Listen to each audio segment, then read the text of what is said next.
Thank you very much, Co-Chair Senator Manzo. Your Excellency, our President, Dr. William Samoei Ruto, Mama Rachel, the First Lady, our Deputy President, Professor Kindiki, and your spouse, Speaker of the Senate, Amason Jeva Kingi, Speaker of the East African Legislative Assembly, present here with us, Your Ladyship, the Chief Justice and President of the Supreme Court of Kenya, Martha Koome, Governor of Nairobi, Sakaja,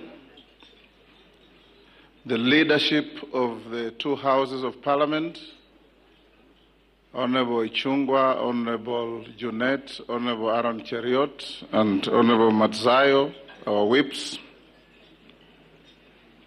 our guest speaker, Rick Bolden from the United States of America, cabinet ministers present, PSS, invited guests, and our host congregation members of Parliament. We welcome you here today, and I hope those who will speak before me have established the protocols. In the interest of time, you'll just ride on that. Honorable guests present, our choirs, our youth team, fellow Kenyans watching us today. It's a great pleasure for me to stand before you today at this historic and important event of the 22nd National Prayer Breakfast, a fellowship occasion and tradition that not only strengthens our national unity, but also reaffirms our enduring conviction that the destiny of our beloved country is firmly anchored in God. To begin with, allow me to commend the Parliamentary Prayer Breakfast Organizing Committee for its exemplary leadership under the Honorable Samuel Chepkonga MP and Senator Daniel Manzo MP, who co-chair the National Prayer Breakfast Committee, for their steadfast dedication in organizing this sacred gathering. I'm pleased to note that the National Prayer Breakfast has over the years evolved into more than just an annual tradition. It has become a spiritual pillar, a solemn moment when leaders from across the political, religious, and social spectrum gather to seek divine guidance, renew our sense of purpose, and recommit to the values that bind us together as a nation under God. Indeed, our Constitution, which we hold sacrosanct, has a preamble that acknowledges the supremacy of the Almighty God of all creation. Your Excellency, honorable members, ladies and gentlemen, this year's prayer breakfast, as themed Rise and Rebuild, calls upon all of us, both leaders and citizens, to awaken to a higher sense of duty, stand united in purpose, anchor our aspirations in faith, resolve, and to rebuild our great nation. It's a construct that obligates all of us to lift our country to a new level and standing. The work of rebuilding the nation is a duty for all of us, and not just that of the government.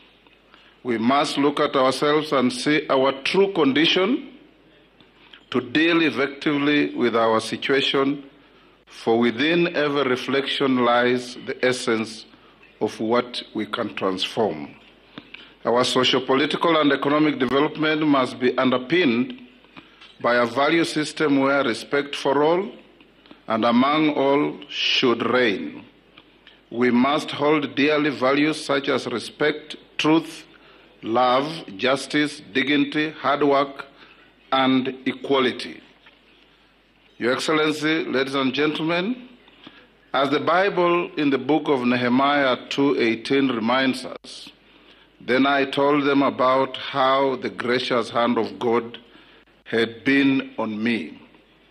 They replied at once, yes, let's rise up and build. So they began this good work. Today, the gracious hand of God is on us. Let us rise up and build our nation. Your Excellency, ladies and gentlemen, in the same vein, like the people of Jerusalem who rallied to rebuild their broken walls, we are also being called individually and collectively to rise and rebuild the spiritual, economic, moral, and political foundations of our republic. This rebuilding, however, is not solely the work of hands. It is first and foremost the work of the heart, the mind, and the spirit. It requires unity, faith, integrity, fidelity, and above all, hope in the enduring providence of God.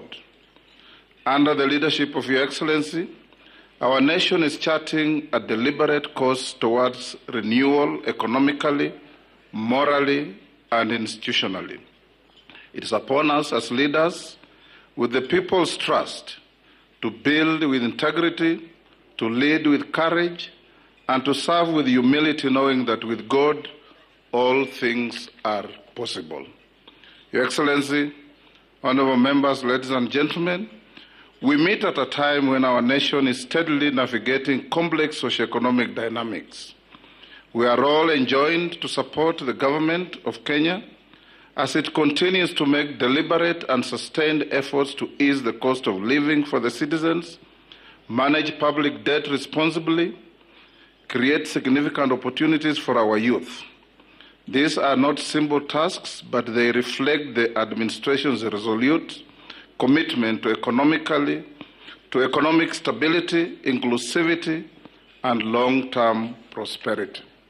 Your Excellency, ladies and gentlemen, Parliament remains steadfast in supporting a comprehensive economic transformation agenda, one anchored in prudent fiscal management, job creation, spiritual reform, and the protection and care of our most vulnerable citizens, among others.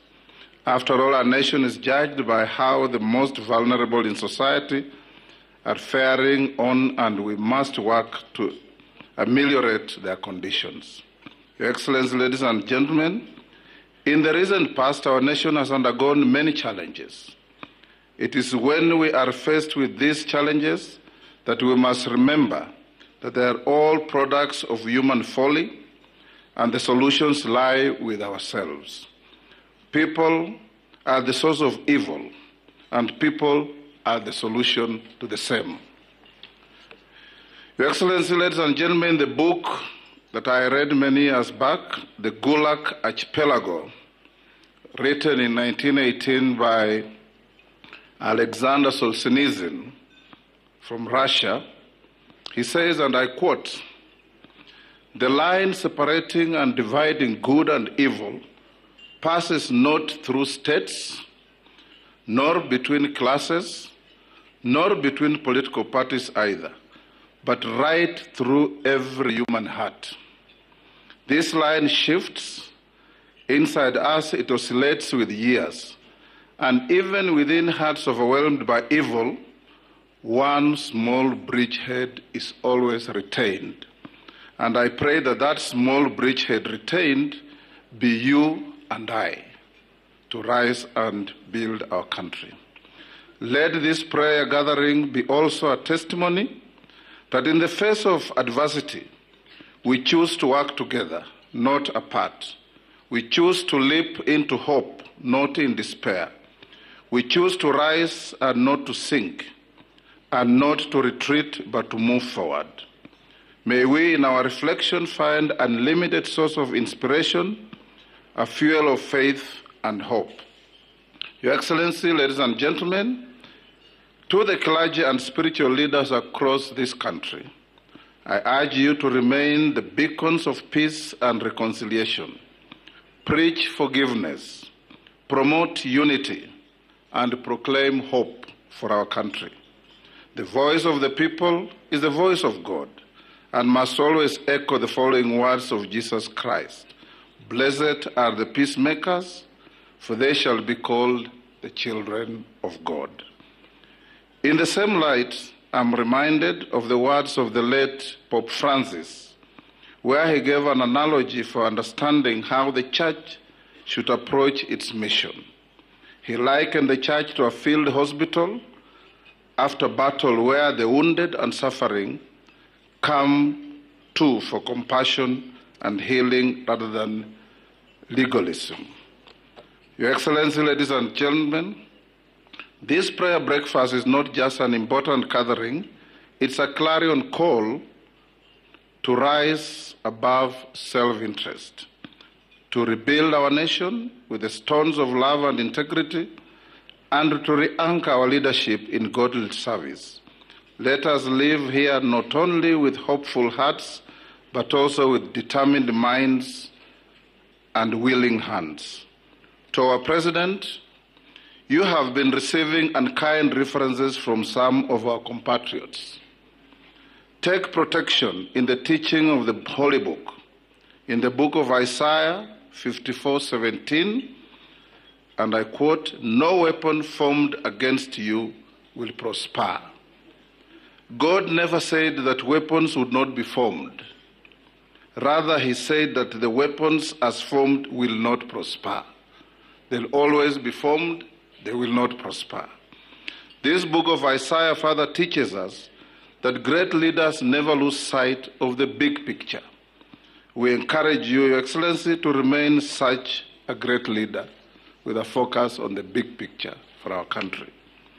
Ladies and gentlemen, as I conclude, I would like to express my heartfelt appreciation once more to the organizers of this year's National Prayer Breakfast for creating this sacred space for introspection and renewal.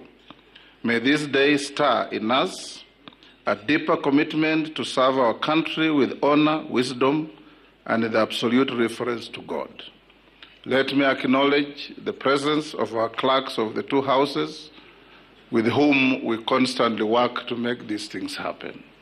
As I conclude, I urge Kenyans, all of us here assembled, not to suffer from unhelpful amnesia. And I give you a small joke of a man who was unwell, walks to a doctor and tells the doctor, "Doctor, I have a very serious problem." The doctor asks him, "What is this problem?" He says, "Every time I think of something or do something, within a very short time, I can't remember it." The doctor asked him, "Exactly when did this problem start?" He said, "Which problem?" Thank you, and may God bless you.